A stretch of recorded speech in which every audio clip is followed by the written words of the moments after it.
Okay, hi and welcome to Creative Pizzazz. Today I'm using some Wild Orchid Crafts white seam binding, and I'm going to be coloring it. And there's lots of videos out there of how to make it look vintage, but sometimes our projects aren't vintage looking. For example, the project that I'm working on is for my cousin's daughter's birthday, and she's 5. She doesn't want vintage. She wants pink. She wants glitz and glam. So that's what I'm working on today. So I'm going to use some Lindy Stamp Gang, Ramblin' Rose Red, and I'm just going to do just a couple of squirts of this.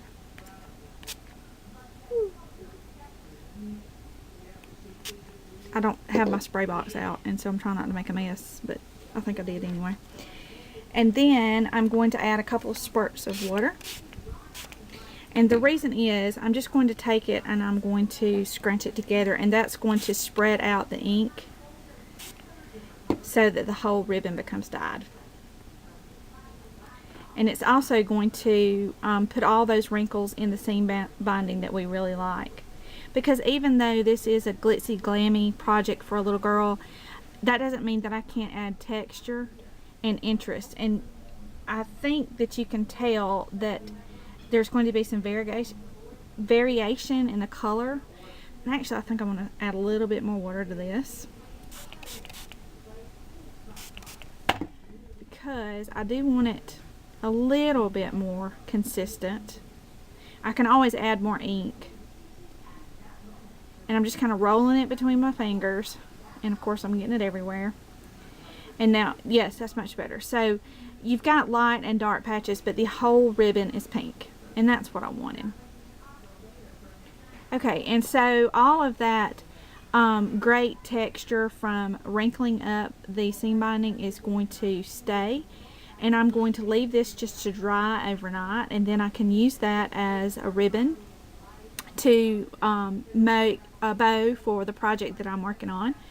And so that is one way that you can use your Wild Orchid Crafts seam binding in a way that's not exactly vintage.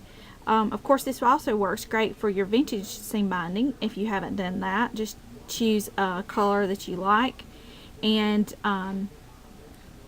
give it a squirt with walnut ink or a brush of your vintage photo or brush corduroy, and just, you know, rub the pad over the top, and then you're going to get that distressed look, and it's going to be absolutely gorgeous. But for me, for this little girl, for a 5-year-old, she wants pink, and so I'm going to keep the texture, but I'm going to try to keep the color solid, or not really solid, but you know, I'm not going to make this any kind of distressed or vintage look. And I wanted to show you that your Wild Orchid Crafts can work for both vintage projects and for your glam, girly, or boy projects. So thank you very much for stopping by.